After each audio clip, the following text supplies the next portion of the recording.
bienvenidos al canal de Latin Code, un día más por aquí y hoy para ver 5 trucos que podemos emplear dentro de los navegadores y JavaScript, por supuesto, para mejorar nuestras aplicaciones web y la forma en la que trabajamos cuando las estamos creando. La verdad es que ha quedado un vídeo por así un poquito más cortito, pero súper interesante para conocer pues algunas de las APIs que podemos explotar para, ya os digo, vitaminar nuestras aplicaciones. Así que como siempre le quiero dedicar este vídeo a mis Patreons por todo su apoyo para que siga grabando contenido, por supuesto también a los que me invitáis a un cafelito en Buy Me a Coffee, me dejáis un me gusta, un comentario y os quedáis suscritos por aquí para, bueno, pues ver todo el contenido que ya os digo, que voy creando con muchísimas ganas e ilusión. Muchísimas gracias como siempre digo y venga, comenzamos. Venga, pues ya estamos por aquí en pequeñito y el primer truco que hoy os quiero mostrar es cómo podemos copiar y pegar en el navegador texto, algo que es muy recurrente en determinadas web en la que es necesario copiar un código y demás, y bueno, pues podemos proporcionar un botón que implemente esta funcionalidad. A partir de, no me acuerdo exactamente de qué versión, pero bueno, los navegadores modernos sí que tienen una API específica para esto. Antes que había que invocar un comando, era bastante como más complicado definir un rango que queríamos copiar, bueno, había que montar una movida espectacular. Pero a partir de ahora, el objeto window, como estáis viendo aquí, dentro de su propiedad navigator, tiene un nuevo objeto llamado clipboard que presenta dos métodos. Tiene el método writeText y por otra parte el método readText. ¿Qué hace el método writeText? Bueno, pues lo que promete, escribe en el clipboard, es decir, en nuestro portapapeles, por así decirlo, el texto que le digamos. Por tanto, yo lo que estoy haciendo aquí es, oye, pues cuando declaro este botoncito y cuando se haga clic en él, escribo en nuestro portapapeles, ¿vale? En nuestro clipboard, escribo el texto contenido en este div, que bueno, pues que tiene el típico lorem ipsum. Esto además es una promesa, de modo que yo puedo aquí declarar un then y hacer, oye, pues algo así en plan console log, texto copiado, o incluso pues un alert, ¿no? Así en plan que muestre texto copiado. Y esto va a funcionar perfectamente. Espérate que se está quejando por aquí. Ahora, si os dais cuenta, yo cuando le pinche en copiar, pues me aparece el alert y para indicar que el texto se ha copiado. Y a continuación, ahora que tengo ese texto en el portapapeles, yo tengo otro botoncito llamado Paste Button, que lo tenemos por aquí a la izquierda, que básicamente al clicar invoca el otro método que es readText. ¿Qué hace? Lee el texto que tenemos en el portapapeles, nos devuelve una promesa importante. Este método es asíncrono, ¿vale? Es decir, devuelve una promesa, no nos devuelve automáticamente el texto, sino que tenemos que esperar a que se resuelva esa promesa y por tanto nos enganchamos con ella mediante then o invocando la función await.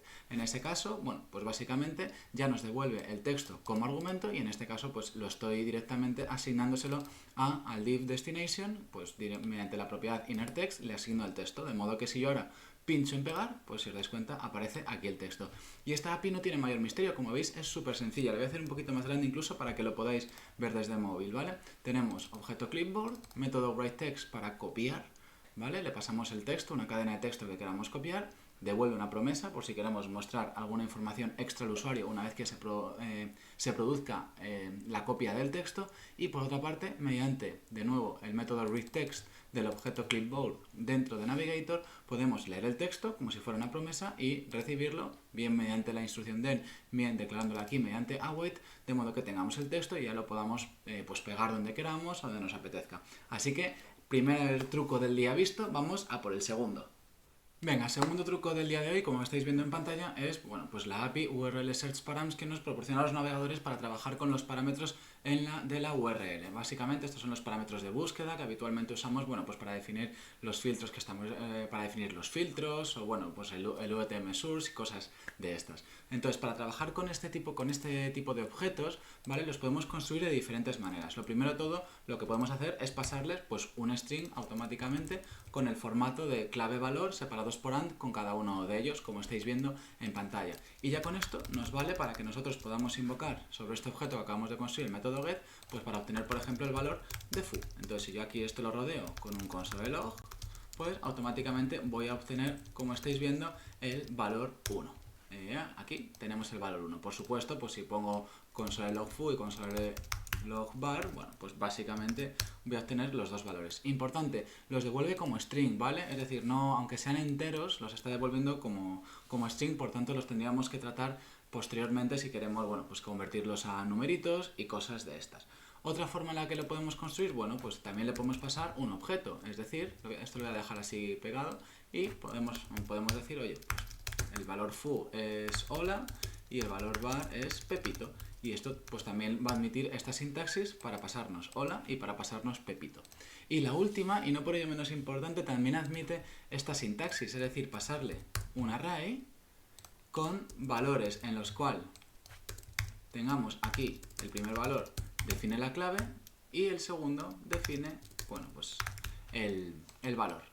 Esto es una sintaxis bastante curiosa, pero bueno, se está poniendo bastante de moda, así que por eso la está admitiendo, ¿vale? Pero si os dais cuenta, bueno, pues también admite esta sintaxis. Le pasamos un array con una lista de elementos que son arrays también, únicamente con dos posiciones, la clave y el valor. Y esto pues sigue funcionando. Le voy a poner aquí un 1 y un 1 para que veáis la diferencia con el código anterior y si os dais cuenta, pues aquí tenemos hola 1 y Pepito 1.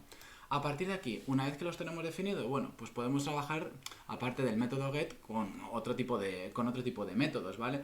Podemos añadir más valores a nuestro URL search param mediante el método append. De este modo, nosotros podemos pasarle una clave como primer argumento y pues el valor, vamos a ponerle z2, y automáticamente, bueno, pues ya lo tendríamos definido dentro de este objeto. Si os dais cuenta, queda definido, por supuesto.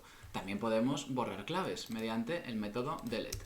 De modo que si yo ahora hago un params, pues delete var, automáticamente cuando yo haga un console log de params, pues esta clave var habrá desaparecido y se habrá quedado, si os dais cuenta, las únicas foo, como únicas claves foo y z.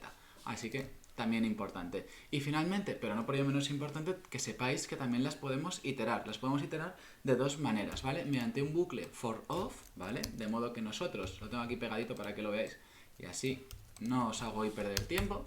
Y básicamente, bueno, pues podemos iterar sobre este objeto que acabamos de crear, sobre el objeto params, que tiene dos valores, el foo y var, y básicamente va devolviendo para cada uno de ellos un array que tiene clave valor. ¿Os suena esta sintaxis? Pues cuando iteramos sobre ella lo devuelve de esta forma. De modo que si yo ahora ejecuto esto, si os dais cuenta, pues obtengo clave valor, clave valor. Importante esta sintaxis si queréis trabajar con iterar sobre un objeto URL search params, pues con el bucle of, acordaos, devuelve un array, un iterable, ¿vale? Y básicamente lo podemos ir desestructurando para obtener clave valor todo el rato. Pero también podemos hacerlo de una manera un poquito menos abstracta, ¿no? Que es mediante el método forEach, que nos va a devolver una key y una value para cada uno de ellos. De modo que yo ahora aquí puedo hacer console log de key y de value y voy a obtener el mismo resultado, pero de una manera, bueno, pues sin recurrir a ese bucle de for of y esa desestructuración que estabais viendo antes. Entonces esto sigue funcionando, como estáis viendo, clave valor, lo devuelve, valor clave, no me acordaba yo, perdonadme, que es verdad que lo devuelve al revés, devuelve valor y devuelve clave en la función que le pasamos a forEach, ¿vale? Entonces ahora sí, si lo ejecuto, aquí lo tenemos, hola 1 foo y Pepito 1 var. Entonces este objeto, como veis, pues hace todo lo que podemos esperar de él. Podemos definirlo de múltiples maneras, podemos eliminar claves, añadir nuevas y por supuesto también podemos iterarlo mediante un bucle for of o mediante su método forEach. Así que venga, vamos a por el tercer truqui del día de hoy. El tercer truqui del día de hoy, como estáis viendo en pantalla, está relacionado con las media queries, ¿vale? Y básicamente lo que nos permite es trabajar con las media queries de CSS directamente en JavaScript, lo cual, bueno, pues resulta muy potente, sobre todo en aplicaciones web basadas en React o basadas en en otra librería o framework de JavaScript. Entonces, mirad, la idea es la siguiente. Podemos definir en un objeto pues una cadena de texto que represente una media query típica de CSS, por ejemplo, pues una que matche contra un tamaño de pantalla mínimo de 991 píxeles. A continuación, mediante el método matchMedia del objeto window le podemos pasar esta cadena de texto, lo cual nos devuelve un objeto del tipo de la clase MediaQueryList. Y este objeto presenta, como estáis viendo en pantalla, dos propiedades. La primera es la propiedad media, que es básicamente el string que acaba de parsear. Pero además también le podemos acceder a su propiedad matches, que hace lo que promete. Es decir, si la media query que le acabamos de pasar machea directamente, es decir, si es true o es false. En este caso, como le he pasado un min width de 991 píxeles y esta pantallita no mide eso ni de broma, bueno, pues en este caso lo resuelve contra false. Si yo, por ejemplo, de paso 200. En este caso, pues la media query sería min-width 200 píxeles. Igual esto lo estoy tapando, así que lo voy a hacer un poquito más. Voy a ponerle aquí un clear para que lo veáis bien. Bueno, voy a refrescar directamente. Aquí mejor.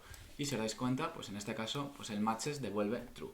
Por supuesto, además, esto funciona no solo con las media queries típicas de min-width o min-height, max-width y demás, sino que también podemos detectar cambios en la orientación del dispositivo. Y esto es bastante poderoso. Si lo pensáis en JavaScript, puede tener numerosas aplicaciones. Entonces, por ejemplo, pues yo le puedo decir, oye, dime si actualmente esta media query pues está matchando contra una orientación en retrato, es decir, con el móvil puesto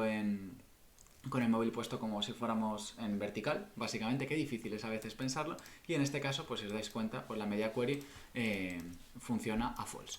Y último truco de este objeto media query, pues le podemos añadir listeners, es decir, detectar cambios en la media query que le hemos definido, de modo que podamos reaccionar a, pues si el usuario, por ejemplo, pues voltea el móvil o la pantalla se hace más grande por la razón que sea, bueno, pues en este caso también nos podemos enganchar a ese tipo de cambios.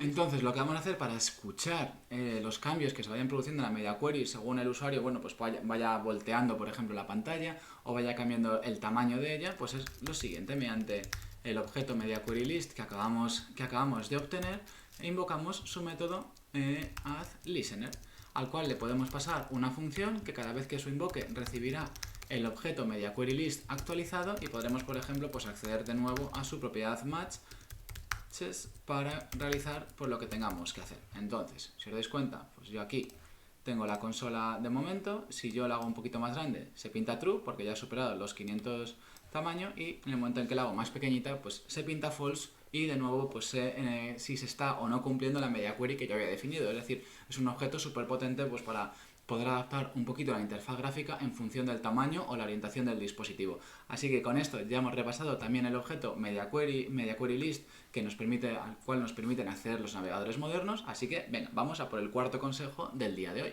El cuarto truco del día de hoy es cómo podemos, mediante el método beforeUnload, mostrar el típico cuadradito de, oye, igual hay cambios que no has guardado, seguro que quieres salir de esta página. Algo muy habitual, pues por ejemplo, cuando estamos en paneles de administración o el usuario está rellenando un formulario muy largo y no queremos que por error pues cierre la pestaña y pierda toda la información que no haya enviado al servidor. Esto lo podemos conseguir mediante el evento beforeUnload, como os iba diciendo, el cual podemos escuchar mediante un event listener puesto dentro del objeto window. Entonces, si os dais cuenta, bueno, pues básicamente declaro el event listener, y aquí, bueno, pues con ejecutar el event prevent default, el típico, ya va a mostrar este diálogo de confirmación de, oye, tienes cambios sin guardar. Había, como aquí estoy indicando, esto viene de una receta javascriptera que publiqué hace tiempo. No todos los navegadores soportaban este método y teníamos dos alternativas. Entonces, por tanto, si queréis aseguraros de que esto vaya a funcionar en casi todos los navegadores, además de invocar el event prevent default, por si acaso, podéis además declarar la propiedad return value, mostrando, bueno, pues el texto que queréis mostrar, y por otra parte devolviendo pues este otro texto dentro de la función. De esta manera, en casi todos los navegadores o navegadores muy antiguos, pues cualquiera de estos tres métodos va a terminar por funcionar, así que estaríamos protegidos. Y para que veáis que funciona, bueno, pues lo primero que vamos a hacer aquí va a ser, bueno, pues he cargado en mi navegador la propia página, y si os dais cuenta, cuando intento recargar o lo que sea, pues me está diciendo, oye, que tienes cambios sin guardar. De hecho, si intento hacer manzana V, es decir, command V en el Mac, pues también. Y básicamente, bueno, pues por supuesto, si yo este método lo quito aquí y decimos, oye, pues desaparece, ¡epa! Madre mía, la acabo de liar, perdonad, lo voy a comentar, ahora sí, ya lo tengo comentado. Y si yo vuelvo a recargar aquí, ahora me va a preguntar, le voy a decir que vuelva a cargar, un segundito, que me he dejado aquí una línea sin comentar y peta JavaScript. Ahora sí, si os dais cuenta, ahora yo puedo cerrar la pestaña sin ningún tipo de problema. Por lo tanto, súper útil pues cuando el usuario está rellenando formularios y demás. Pues si queréis añadirle este método, como estáis viendo aquí, pues todo vuestro para, bueno, pues para mejorar un poquito esa experiencia de usuario dentro de nuestra web o aplicación web. Así que venga, vamos ahora sí a por el último consejo del día de hoy, el quinto consejo. Y el último truco del día de hoy es cómo podemos cargar imágenes de forma asíncrona, de forma lazy, directamente usando un atributo en el HTML, es decir, sin recurrir a JavaScript, lo cual, bueno, pues es una súper ventaja porque ya nos libramos de una librería al estar implementado de forma nativa dentro de los navegadores, de modo que, pues evidentemente, todo lo que sea nativo y dentro del navegador siempre va a funcionar un poquito mejor. Entonces, como estáis viendo aquí, bueno, pues he cargado numerosas imágenes de perros mediante, bueno, pues una página web que le pasas el ancho y el alto de la imagen que quieres y te genera imágenes aleatorias, y en este caso, pues básicamente me está generando imágenes de perretes. Entonces, he creado unas cuantas para tener bastante scroll, y como os estoy dando cuenta, a medida que yo bajo, pues se están lanzando aquí abajo las peticiones para ir cargando de forma lazy, ¿vale? Pues todas las imágenes que se necesitan mostrar. ¿Y cómo estoy consiguiendo esto? Bueno, pues mediante el atributo loading especificado a lazy, y ya con esto automáticamente va a funcionar y vamos a tener esa carga lazy de imágenes sin necesidad de ningún tipo de librería JavaScript. Este es el truco, yo creo que más tontorrón pero más útil que podemos encontrar dentro de este conjunto de 5 consejos de JavaScript que he creado para el día de hoy, así que bueno, espero que lo disfrutéis por si no lo conocíais. Así que venga, me hago grande para despedirme. Y ya estoy por aquí en grande para despedirme y daros las gracias por haber llegado hasta aquí. Nunca está de mal, bueno, pues conocer todas las posibilidades que nos ofrecen los navegadores, especialmente desde hace unos años que se han puesto bastante las pilas, ofreciéndonos cada vez más APIs para simplificarnos nuestro trabajo como desarrolladores. Así que espero que te haya resultado útil e interesante este vídeo. Si ha sido así, pues quédate suscrito, déjame un me gusta o un comentario, que yo seguiré grabando vídeos sobre los temas que tanto a ti como a mí nos interesan. Muchísimas gracias por tu apoyo y nos vemos muy pronto. Que pases muy buen día.